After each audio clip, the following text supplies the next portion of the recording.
Hello, everyone, and thanks for joining us today. We'll go ahead and do a quick introduction of ourselves. So I'm Ben, and I run Interrupt Media. We're a full-service digital marketing agency based out of San Francisco, California. We help a lot of marketing and sales teams with demand gen, content marketing, and then marketing and sales operations. And more specifically, we work with a lot of sales teams to build out SDR and sales playbooks. And so it's really fun to be able to work with Ken on this presentation because Ken has quite a bit of experience in this. So Ken, do you want to real quickly introduce yourself and tell everybody a little bit about Outreach? Definitely. Hi, everyone. I'm Ken Amar. I've been with Outreach for about 2 years now. I was an SDR for 6 months and a SDR team lead for about 1.5 years. Most recently, I manage our emerging market segment. I lead a team of 4 team leads and about 25 SDRs. That's a lot of folks. Definitely. Awesome. Cool. Well, having Ken on board is really helpful because, pretty much he's got all the experience of having built out SDR teams from, just a couple into the size of the team that he has today. So I think between the two of us, I'll put my marketing cap on. Ken's going to have his, SDR cap. And hopefully between the two of us, we'll be able to give you guys some really good visibility and insights into, how to build a really effective sales and SDR playbook. So these are the things that you're going to learn today. There are certainly some components of a playbook that you've got to have in order to be effective. And the reason why that's important is because as you're bringing on SDRs and sales folks, you want them to be able to get ramped up and ready to go and feel like they're really in their groove as quickly as possible because, they're going to be the key driver of meetings and opportunities and revenue for your business. So playbooks are really going to be important for you because you want to establish best practices, not in just terms of process, but strategy and how to use certain tools, so that as folks are coming onto the team, they feel really good about being able to hit their monthly or weekly or quarterly quotas. But really more as a broader team, SDR managers and broader SDR leaders or sales leaders feel comfortable that the bigger team is going to be able to hit their goals. So we're going to try to get as much high level, strategy recommendations to you guys, but also provide a bunch of tactical stuff as well for you to be thinking about in terms of what to implement in your playbook. And so as you kind of hear what we're sharing, again, please feel free to jump in questions and we can do our best to answer those where appropriate. All right, so let's get started with the first poll question, which is how many people are in your SDR team? We've just shared the poll with you guys. And so as you take a look at it, you've got a couple of choices here, 1 to 10, 11 to 20, 21 to 30, 31 to 40, and then more than 40. I can tell you that the account that we work with that has the most SDRs, they have 36 folks, which is a pretty sizable team. Ken, I think you just said yours has 25. So, there's lots of different ways to kind of work with SDR teams and augment your playbook based on the size. So the second question, Ken, I think you're gonna ask. Definitely. So the second question, do you currently use a sales playbook within your organization? Yes, no, not sure. I can say that here in Outreach, we internally also use a sales playbook. Awesome. Terrific. So these are all popping up in your console, so you can answer these really at any time. The third and final poll that we wanted to throw your way is, are you currently using a CRM? This may be Salesforce or HubSpot or Pipedrive or some other type of CRM tool. The reason why we ask is because a lot of times the tech stack is fairly important for sales and SDRs. Just because not only are they going to be, responsible for learning about process and getting really good with process, but the playbook needs to be able to help folks on these teams better understand the tools as well. So thanks for filling out those polls. And I'm just going to very quickly, we're going to kind of alternate slides here. So I'm going to give the quick argument for why we need to have sales playbooks in our organizations. And the reason is because we want to be able to find best practices for going to market and reaching out to prospects. And what typically happens if you don't have a playbook is that your sales team, whether they're AEs or SDRs, they'll work pretty much in a silo. They're very independent, and they'll go out and they'll, start doing their outreach, and they'll start doing their prospecting, and they'll learn as they go things that work and things that don't work. And in some cases, they'll share the things that work and don't work with their colleagues. In other cases, because they're just so focused on hitting quota, they're going to keep those things to themselves, not because they're trying to be rude or competitive or anything like that, but just because they don't think to do that. And so what ultimately ends up happening over time is folks start to identify best practices of things to do with process or outreach or strategy. And what's important is if you can get it all into one place, then all of that institutional knowledge isn't stuck in people's brains. It's actually in a document. And the reason why that's really important is because much like in sports or other areas that, think about strategy, if everybody's working on the same strategy with the same processes in place, then everyone's going to move in the right direction, and you're going to set your entire sales team or SDR team up for success. It also ensures that you don't have people as folks are being onboarded wasting a lot of time on things that you guys have already figured out doesn't work, because that happens a lot. Is people think, oh, I just came from this other company that did this, and this really well, and so I'm going to do the same thing here, and that's going to be tried and true, and it's going to work, and it's really going to, be successful. And some cases that's the case, and you're lucky, but in many cases that's not, because every company goes to market differently, prospects differently, messages differently, and even if you're moving from a company that does a similar thing to your new company, they're just gonna do business a little bit differently. So you don't want to waste time and money, and you don't want to get overwhelmed when you're getting onboarded with all the things you need to learn. You got to learn the product or service. You got to learn meet all the people. You got to start to understand your accounts and like the different types of buyers that you're going after. So the playbook is really a phenomenal resource for even people to use after the fact. Even when they've been on board for a year or two, people and our clients of ours constantly reference it because they forgot how to do something, or they wanted to see what the update was. And it's really that central repository that lives and breathes and grows as the sales or SDR organization matures. So that's why we're huge fans of having a sales playbook for your AE team as well as your SDR team. So Ken, not sure if you wanted to add anything there, but that's my argument for why you should have a playbook. 100% agree. And I guess what to include in your sales playbook. So you'll see a bunch of things, the table of contents. Think of these as kind of a guideline. The bare expectations. Obviously, every sales playbook is going to be a little different, based on the industry you're in, how you go to market.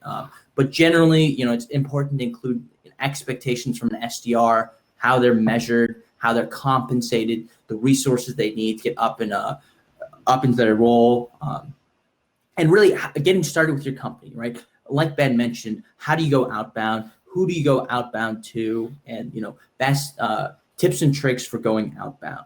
You'll notice on the right-hand side, I've included a screenshot of the new Agoji handbook, version 11. So let me tell you a quick story. It was about a year and a half ago, right?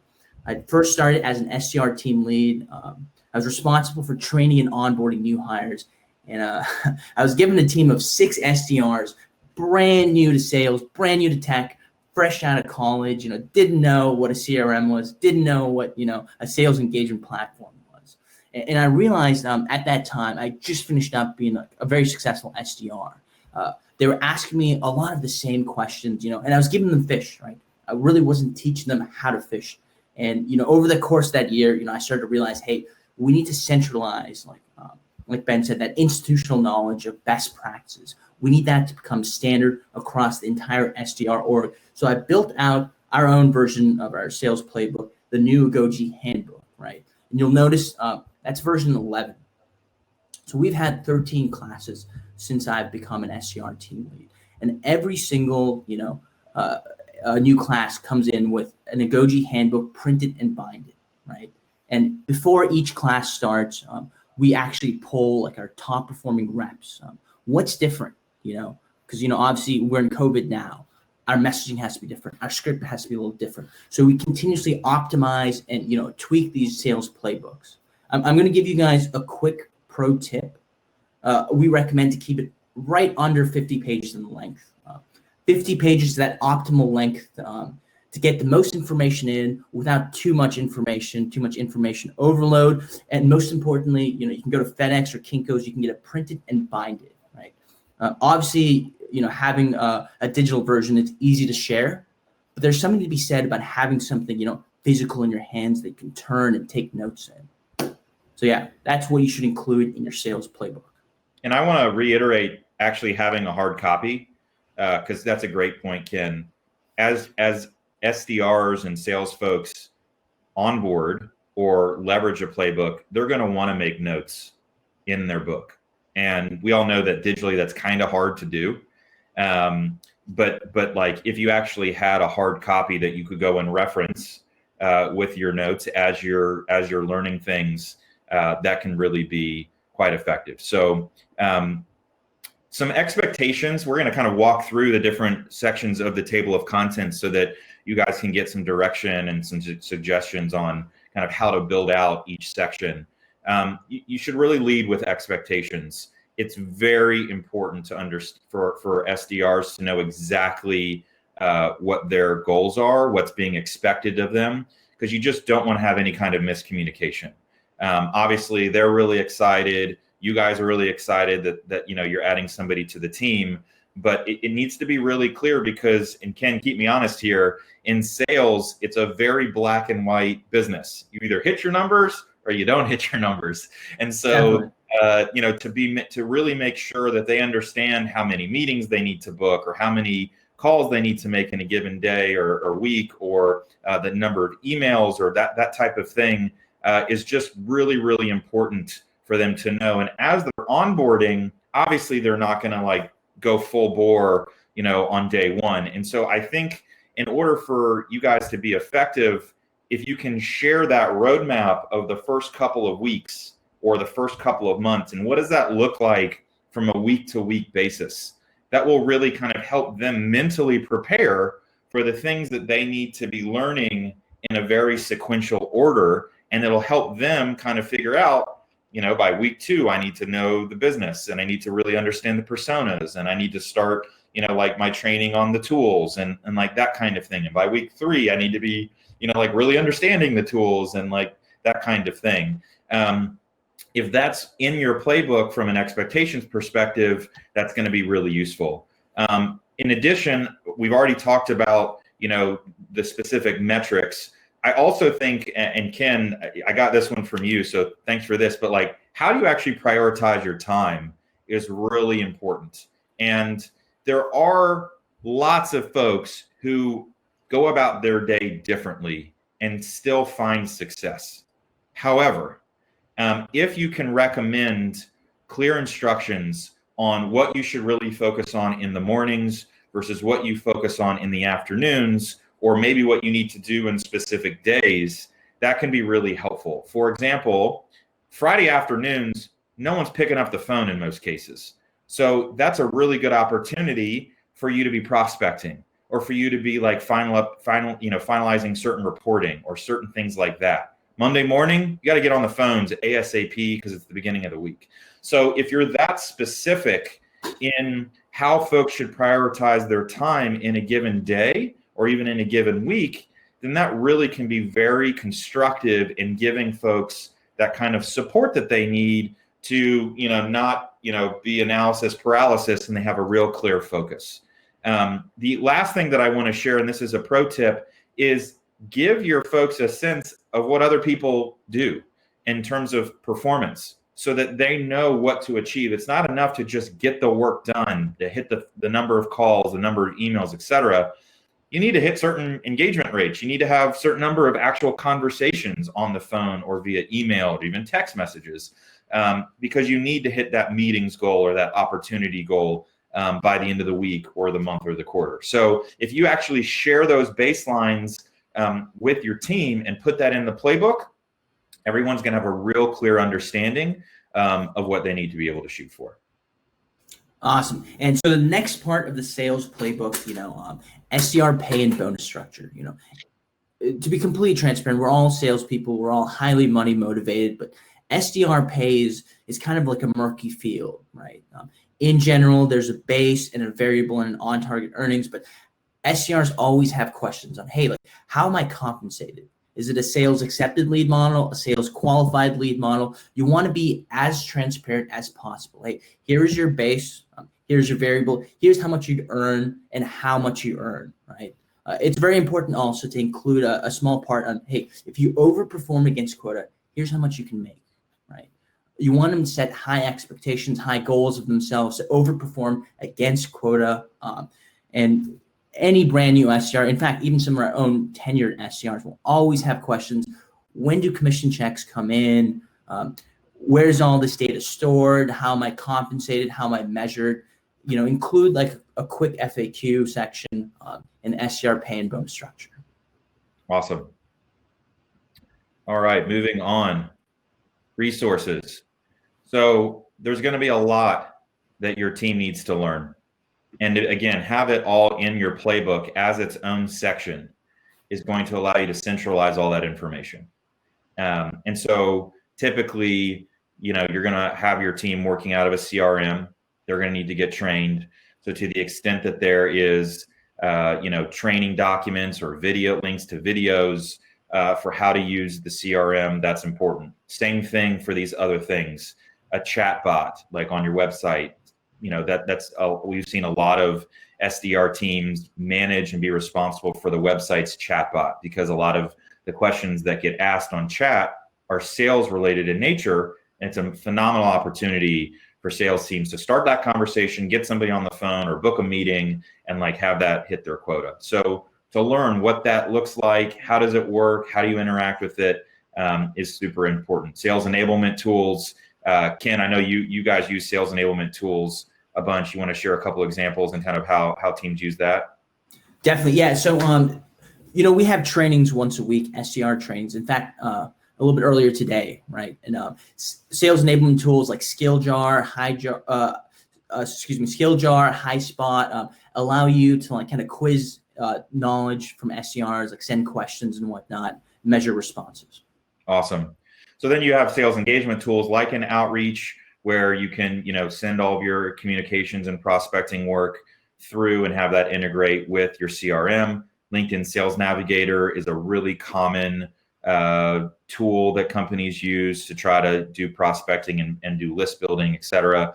So I think, kind of keeping this a little bit short, really make sure that your resources section has your tech stack layout, instructions on how to use these tools, training materials, specific definitions. We have clients that use terms like sales accepted lead and sales qualified lead and opportunity and marketing qualified lead and name. And all of those definitions mean different things to different companies. And so to be real clear on the nomenclature is obviously super important. So I know I just briefly mentioned this, but yes, definitely make sure that to the extent there are any kind of demo videos for anything that's being done, include that in the resources section so that they can really your team can really take advantage of any of that material and have it all in one place.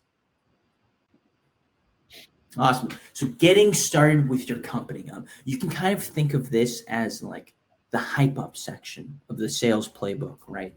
SDRs, it's an entry level role. Generally, most SDRs are new to tech, new to sales, new to SDRing in general, right? So they need to understand your company's mission. Like, what does your product or solution solve in the market? How does it fit against competitors? And most importantly, what are your company's core values, right? right? You want that to kind of become the DNA of the SDR org. Let them live and exemplify those core values, when they're an SDR. You really want to pump them up. And like, I can speak kind of from, internal experience here at Outreach. We have SDRs in every single department of our company. We've got SDRs who are in product, in security, marketing, the AE team, SDR leadership team. It's a great jumping point for an SDR to go into any other department in your company, right? They get to use your product or solution. They get to really understand the value of it. It's a great way for them to become customer facing, right? So really hype them up in the section. And I would say too, I mean, you guys also share the story of outreach to everybody that joins, because y'all have a fairly compelling story. And so Definitely. keep me honest here, but a lot of people, know outreach in the space.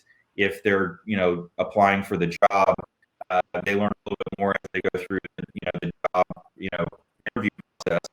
But they're also going to not know a lot of things about who outreach is as a business and what y'all can do to market. So I think that's also the things that you told me offline that you share with SDRs as well. Awesome. Yeah, like the outreach story is actually pretty interesting. That's a great point, Ben.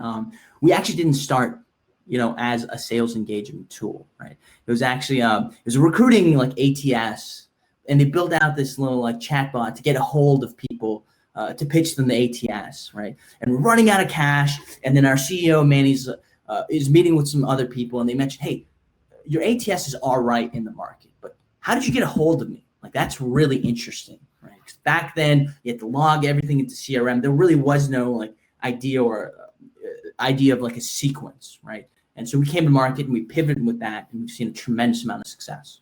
That's awesome. Cool. So I'm going to now really speak to the marketing side of things.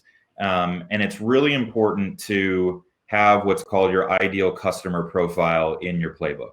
Your ideal customer profile, or ICP, for those that don't know the nomenclature, is really exactly what it is. Who's the prospect that you want the most, or the customer that you want the most? And what are the pieces of information that you need to have about them that identify them as your ideal customer profile? Are they a large company or a small company? B2B, B2C? Do they have a certain revenue? Are they generating a certain amount of revenue? What industry are they based in? At a person level, are you going after marketing folks? Are you going after somebody in IT or in operations? What are those folks' challenges? Do they have, certain budgets available for buying the products or services that your company offers? These are all insights that the marketing team is responsible for providing to sales. And sales can learn some of this as well, because they're having conversations all the time. And so this ICP can evolve over time. And we've seen with a lot of clients that the ideal customer profile has evolved, either because they've learned more or because the business now offers new products or services that are complementary of existing things. And so, kind of to Ken's point, the ideal customer profile when outreach started was different than the ideal customer profile for outreach today. And so it's important to really have that as well as you can, have it defined in your playbook, because it then starts to allow the folks that are leveraging the playbook to onboard to really understand the customer. And yes, they're going to learn a lot by trial and error and having conversations and understanding objections and that sort of thing. But to have this research and knowledge in your playbook is really, really important. So if you have all of that, it's going to allow you to be really successful with any kind of inbound leads that the marketing team is generating for you. So, as teams can either be wearing multiple hats, SDR teams can be wearing multiple hats and handling inbound and outbound, or we've also got clients who kind of separate the two, and there's an outbound SDR team that does outbound prospecting, and then there's an inbound SDR team, or even like they call it a BDR team, where they're handling all the inbound that comes in of people that fill out forms for demo requests, strategy sessions, booked meetings, asset downloads, webinar registrations, all that kind of good stuff, events, that sort of stuff. And so it's real clear from a marketer's perspective to make sure that you've worked really closely with the SDR manager and the head of sales to get what that process to follow up on those leads looks like.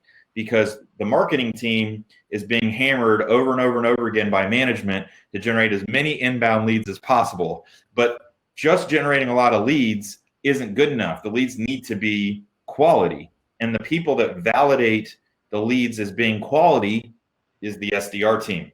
And so if both teams, the marketing team and the sales team, have a really clear understanding of the handoff, what's the follow-up look like?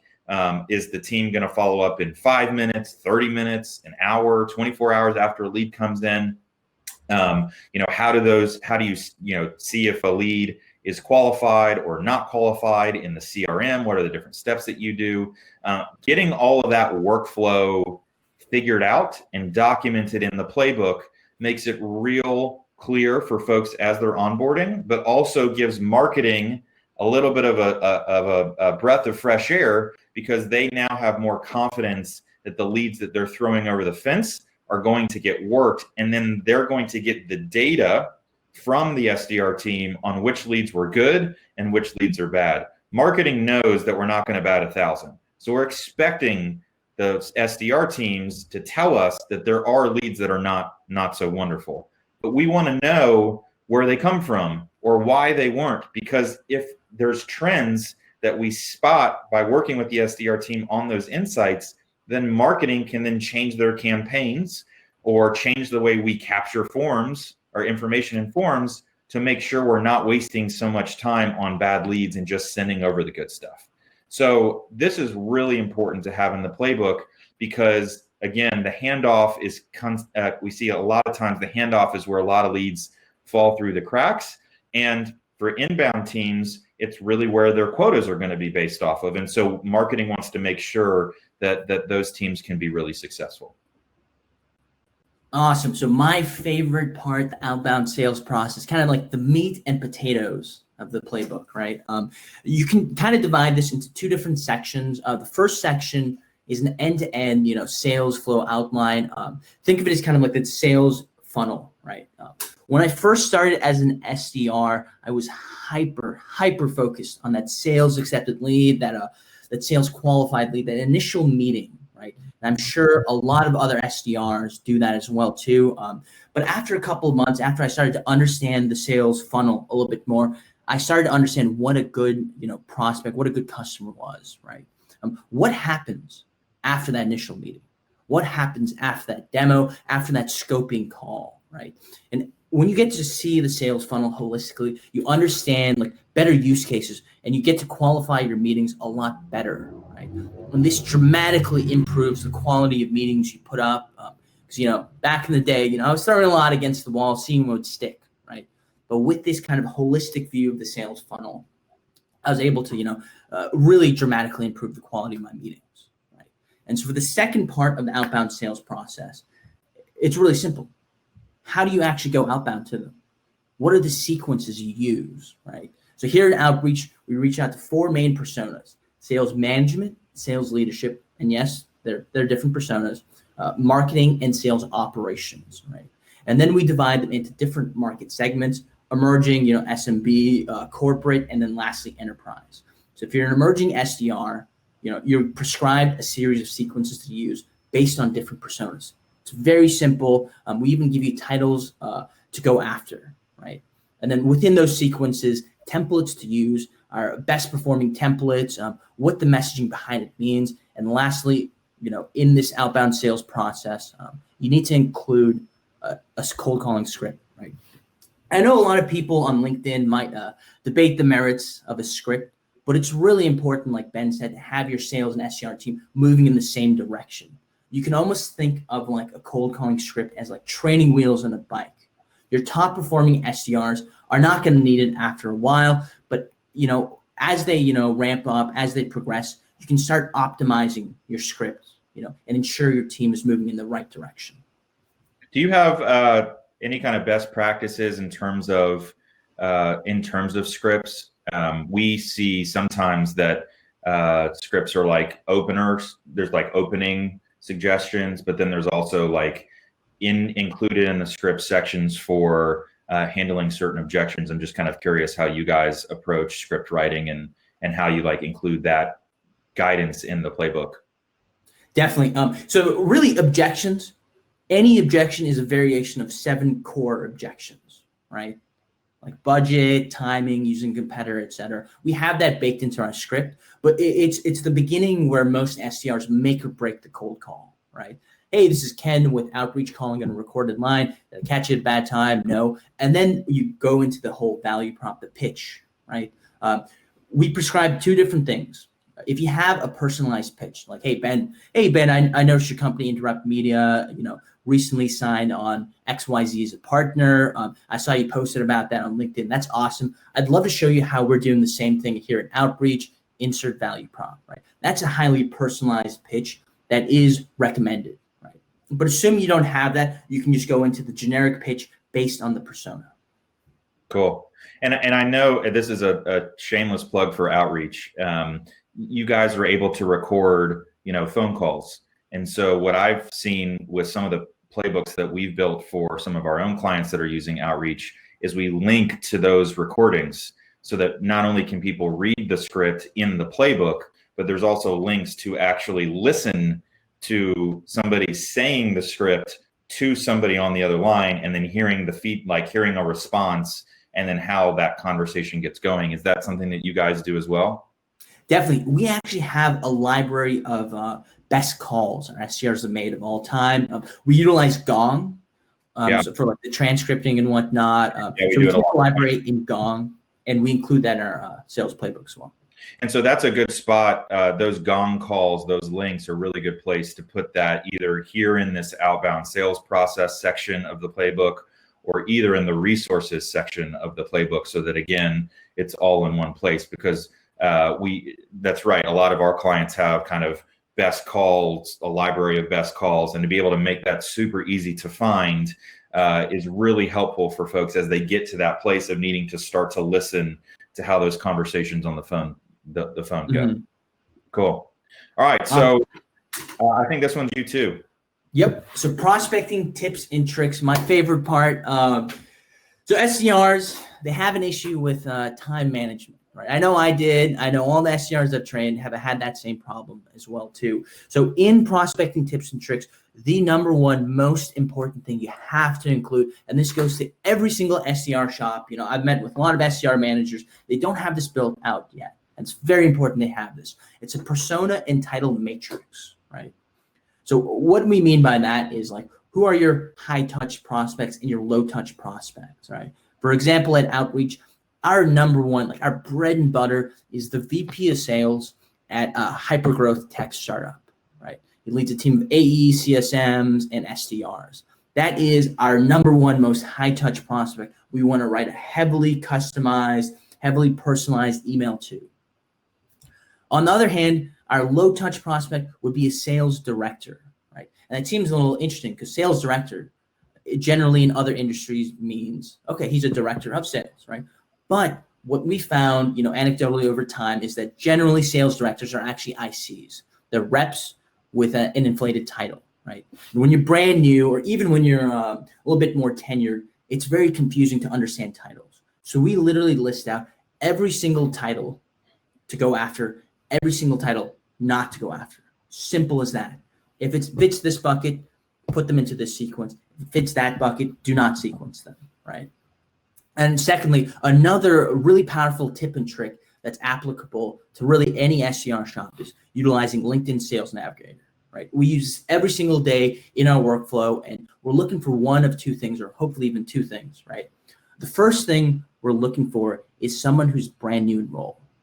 And studies have shown that people who are new in role, like a VP of sales, they're new for a reason. They're looking to implement change, or they're brought in to fix something, right? So generally within 3 months of being new in role, they're more likely to evaluate a new product or new solution. And then secondly, we want to look for someone who came from a previous current customer, right? And that's really important. There's a really cool way you can use that, like LinkedIn Boolean searches. That's generally applicable to most SDR shops and something they oftentimes overlook. And I know our enterprise team is really good at some of these other tips, like site searching a prospect's website, understanding the tech stack, the marketing automation, the CRM, and where a sales engagement platform like Outreach would fit in, and looking at financial filings as well. Yeah, well, we want to put a shameless plug in for the employee churn strategy you just mentioned. We do employee churn projects with clients all the time, where we're helping clients find folks that have left customers to go to a new customer or a new company, and then they will, because they already know that they're fans of that existing product or service, but they don't think about, oh, I should call up Outreach or Interrupt Media and try to get them into my new company. A lot of times, if you are proactive about that, they'll be like, oh yeah, why didn't I think of that? And then it's just like a really easy sale or meeting into a sale for companies. So we're huge fans of that. It's a great point. Cool. All right. So for salesmanship and messaging best practices, Ken, I think, spoke to this a little bit, but I'm going to actually have you also kind of jump in with some of your perspective here, because I'm going to come at it from the marketing side, and then you can provide your sales perspective on this. Marketing is going to do a lot of work to not only help you understand the ideal customer profile and who you should be reaching out to, but also they're going to have a lot of research and perspective on the way that you should be messaging those different personas. And marketing's doing this by interviewing lots of customers, different people at those customers, understanding things from analysts, just getting a broader understanding of the market, better understanding how competitors are messaging certain value propositions to prospects. And so that's ultimately how marketing, provides their input here. Regardless of whatever marketing may suggest, these 6 bullet points are really the things that they focus on, which is to make things relevant, really focus on value, and for marketing's perspective, identifying pain and then tying that pain to value, being controversial, or what we call the challenger method, which is like really challenging certain thought processes, or well, this is the way it's always been, and so that's why we're challenge that. Finding really common connections with the target. I think on a marketing perspective, it'll be more high level in terms of common connections around that specific business, or common connections because they're companies that are like-minded, that are similar, that are also customers. I think on the sales side, there's more prospecting, because you can use a LinkedIn Sales Navigator to find out that you happen to go to the same university, or y'all are in the same group or something. But being able to get that social proof is really important in conversations, and marketing's job is to help build a bucket of good stories to tell, and then testing. Marketing is running messaging in emails, in ad campaigns, in other presentations, either on webinars or in live in-person events, in content. And they have really good insights on, what's moving the needle. If certain messages are getting people to convert to demo requests or asset downloads or book meetings, that logic or those insights need to be transferred over into the playbook to, again, help guide the SDR team on different ways to message. But again, we're going to come at it from a very high, marketing come at it from a very high level, because we're being asked to understand the market at a higher level. But from a very personable level, Ken's got some good thoughts around, how to take these 6 bullet points and really make those useful for the specific outreach. Awesome. So here at Outreach, we have a content specialist. His name is David Plutchak. His entire job is to optimize our messaging, right? He A/B tests the templates we send out, the sequences we send out, right? He's always running experiments in the background. And one of the biggest changes to our messaging, and I'm sure a lot of people would agree with this too, would be when COVID started, right? Our messaging pre-COVID was a lot more aggressive, right? People, they play to win, they played not to lose, right? But we had to obviously tweak our messaging, and we ran a test, an A/B test of our messaging pre and post-COVID, or at least during COVID, right? And we found our messaging during COVID had a slightly higher reply rate and a better email open rate. And that's become the standard across all of our sequences and our templates today, right? I really like that part of social proofing. We found that the magic silver bullet in email generally tends to be a case study within a company or industry relevant to that prospect. So if they're in the IT spaces, if their competitor or like a big player in the industry has a case study that marketing has done, and you include that in a prospect and email, you statistically have the highest chance of getting an email reply and generally higher positive email reply rate.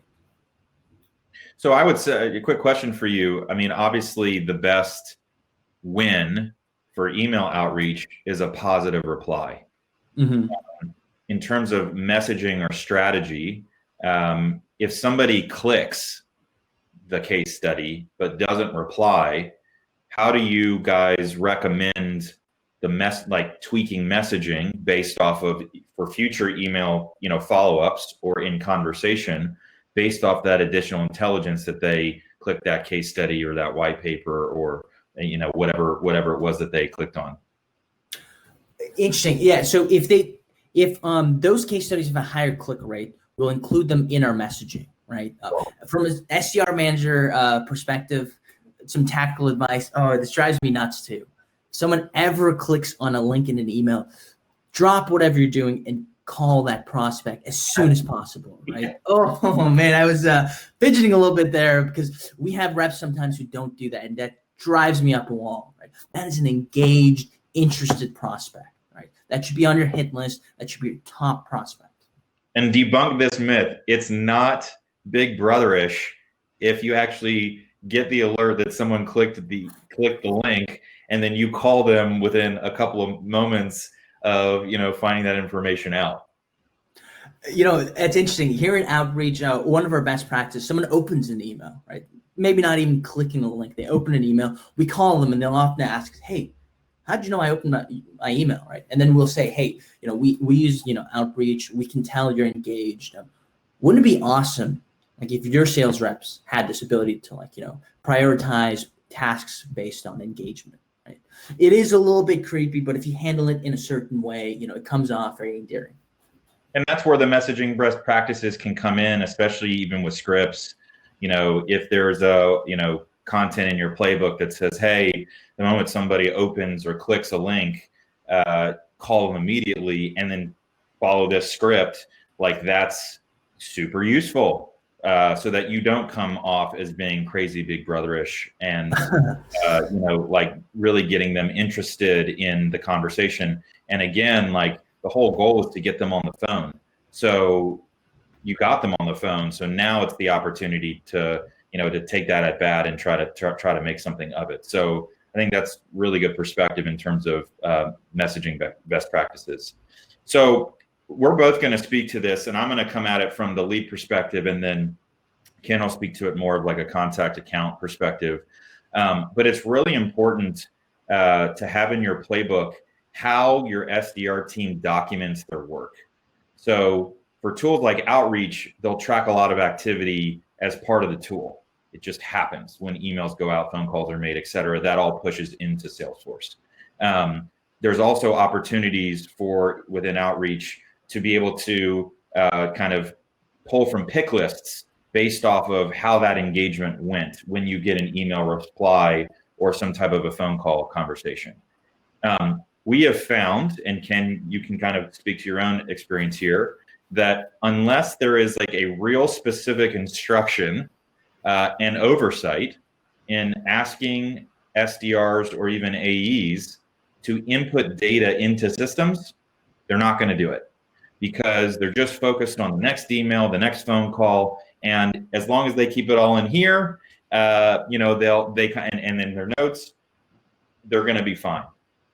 That is not a best practice. The best practice, even though it's a pain, is to really have that those statuses of where a lead or a contact is in the process documented, because you can then run reports on it. And those reports are going to be really important for understanding how things are moving through the funnel, where the roadblocks are. Ken, I kind of want you to speak to if you're seeing that an SDR has a bunch of folks in a specific stage that could be opportunities for coaching. Like there's just a lot that reporting can provide to make things more efficient and to make sure you're not doing things that aren't going to ultimately turn into meetings and or opportunities in revenue. And so this is a list from the lead level that we've recommended to a handful of clients. And like, these are just guidelines. You can certainly pull some of this or not use any of it, but this is a list in Salesforce that, for example, a client has in their lead record, so that as leads are being worked, they can select one of these different choices that then either trigger nurture sequences for marketing or for the marketing operations team to clean up contact information because there's bad contact info, or for the sales team to go work because they got that meeting booked or something good did happen. So again, this is super important at the lead level. But Ken, I know you guys have a specific approach as you think about it from a contact and account level. Yeah, so we use an account-based model, and so we update our contacts through a sequence, right? We disposition our calls generally in a couple different ways. It's usually CC, so that means correct connect, meeting book, obviously the ideal status, and that'll automatically, assuming you book the meeting, trigger something in Salesforce and Outreach and shut everyone off of sequence, right? Or CC account unqualified, CC call back later, or like CC pitch objection handling rejected, right? And kind of like you talked about, Ben, you can dive into the reporting on that for each individual rep, or even do a comparison, right? If two reps have both done 1,000 phone calls, you can start sorting by, all right, this rep A has done 1,000 phone calls, but over 500 of them, they've lost within the first 30 seconds. So their pitch was rejected, right? Whereas this rep got a little bit further, but they had a higher amount of account unqualified. So maybe they're not reaching out to the right prospects. And you can build out reporting for that in general. But yeah, like you mentioned, Outreach really does take care of a lot of the adjusting of the stages of leads for us. And you guys, I'll speak to clients that we work with. A lot of clients leverage us for Salesforce expertise, implementation, et cetera. So we'll work with sales ops teams or sales leaders, either SDR managers or AEs, to kind of figure out what this pick list looks like, either at the lead level or the contact level. You have to work with sales in order to make sure that's aligned. You don't want choices that aren't going to get used, and you want clear definitions around what you should be selecting, because sometimes it's not really clear what that is. And so that's why it's really important to have it in the playbook. And Ken, I imagine you guys probably had multiple conversations internally with a number of stakeholders to kind of flesh that out and then get it communicated into the playbook. Definitely, especially with marketing. Yep, that makes sense. Cool. Awesome. All right. Well, that's basically our high level of the things that you should have in the playbook. We wanted to give you, at least on the Interrupt Media side, a special offer good through the end of the month, which is a 30-minute strategy session to go over your sales, outreach or engagement program. If you don't have one in place, our call could be to kind of walk through the ways that we could get you guys set up. If you have something in place and you want help trying to think through better sequences or improve reporting or stuff like that, we could certainly use the strategy session for that time as well. We've built a ton of playbooks for lots of different company sizes and services, or product companies as well. So we will certainly send those templates to you to the extent that it's applicable, and we'll also audit your existing sales engagement tool if you have one.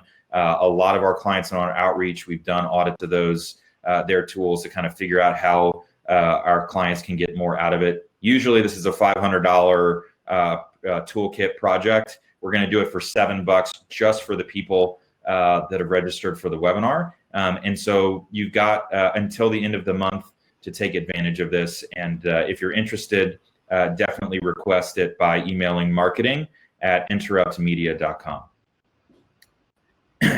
Ken, you guys have an offer too. Awesome. Yeah. So get a demo of Outreach. Get a copy of our Goji playbook. Obviously scrub for sensitive information. All you have to do is email me at ken.amar@outreach.io. Awesome. All right. So we're going to go into the Q&A. We've got a couple minutes here. Ken, I wanted to ask you about who actually creates the playbook. You mentioned that you did a lot of the writing. I'm just curious, were there other people that helped you create certain sections, or were there, and if not, are there other stakeholders that you had to work with in order to ensure that what you ultimately, landed on and then updated over time ended up being, effective? Definitely. Working very closely with our marketing and demand gen side, right? MQLs are a hot button topic for us, and they've always been, right? So working really closely with marketing, and then also enablement, right? Our sales enablement team. The role I was in previously was almost like a quasi sales enablement SDR management role. Now that we've hired someone on the sales enablement side, specifically for SDRs, a lot of that's going to be on her plate. Awesome. For us, we've typically taken on the ownership of creating playbooks on behalf of clients. When we've had SDR managers or AE or like sales directors who oversee an AE team, they're so focused on the onboarding and the day-to-day, and they're not writers themselves, that they end up outsourcing some of that work to us. And so we'll basically do like a couple of interview sessions where we're doing like a big data dump. Then they send us a bunch of resources to go evaluate. We'll work with marketing to get those decks around ICP or messaging, so we can get all that into the playbook. But for us, it's a fairly similar group of stakeholders. A question has come in with regards to common pitfalls or drawbacks that you see in other sales playbooks. Any thoughts around kind of what that looks like, or kind of what some mistakes may be that people do when either don't put in or do put in into their playbooks? Definitely. So I've spoken to a couple of customers, and I've seen like some massive sales playbooks, right? I think the number one drawback, though, that I've seen like universally is that they aren't constantly updated, right? A sales playbook's like whole goal is to ensure that best practices become standard. So you want to constantly, obviously, improve and optimize your sales process, and at the same time, record and track that in your sales playbook. We find that a lot of companies think that the playbook fits their entire sales team. And while that can certainly be the case as long as it's broken out by AEs and SDRs, we like to recommend having a real separate book, because again, you want this physical thing to be able to write notes in and to be able to reference. And if there's, a whole section of the book that has nothing to do with you because you're not closing deals, you're focused on closing meetings, or there's other certain kind of opportunity workflow stuff that doesn't really pertain to you, it's just a lot of noise. And while it's certainly useful to kind of know and educate yourself on it, especially for clients of ours who are literally pulling folks out of college or 1 or 2 years out of school, they're just not ready to be able to take that kind of information on.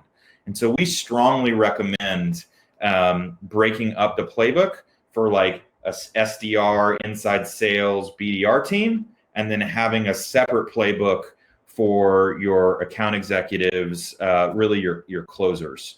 The other thing I'll mention that's a common mistake or thing that we see is it is important to be really specific and providing detail, but you can also get too detailed.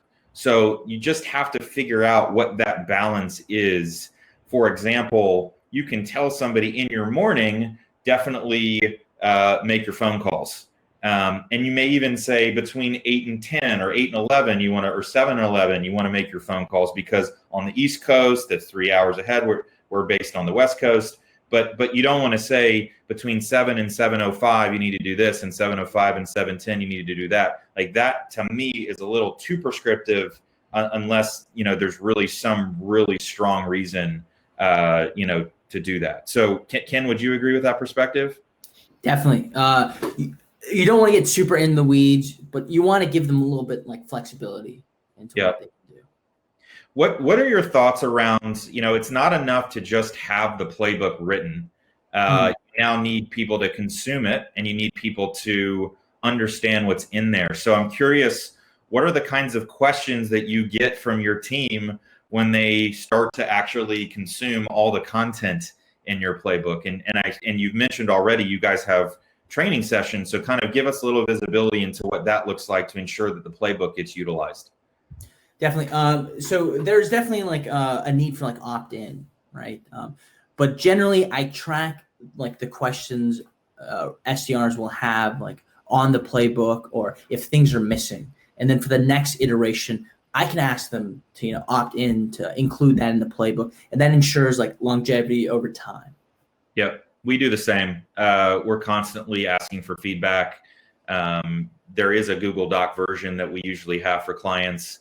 And as people have questions, we ask them to actually make comments with their questions in the sections that don't make sense, because that's really helpful feedback. And then it's our kind of, when we get that alert in our email inbox, we can then go to the sales team or the marketing team and go kind of investigate the right answer, and then get that perspective in there really well. There's a question around training on the playbook. Can you speak a little bit to how, do you just hand the playbook to everybody and say, go through it? Or do you guys actually, all sit in a room or in a Zoom call and go through certain sections that you want to highlight, or even the whole thing? Definitely. So like I mentioned earlier, Ben, I'm a big CrossFit nut, right? And so in CrossFit, there are these things called workouts of the days, WODs, right? So we'll do about 3 to 4 trainings a week on something that's in the playbook, right? Maybe it's tackling marketing-based personas. Maybe it's tackling marketing leads, right? And that's a theme for the day, the training of the day. I do like to give them the whole playbook ahead of time, right? Because you always have those superstars who want to understand things at their own pace. But regardless, there's like a very structured training regimen that goes on week over week. Yeah, I agree. And when we've implemented trainings for clients, our view is taking the bite-sized approach. We want those folks to get ramped and fully ramped as quickly as possible.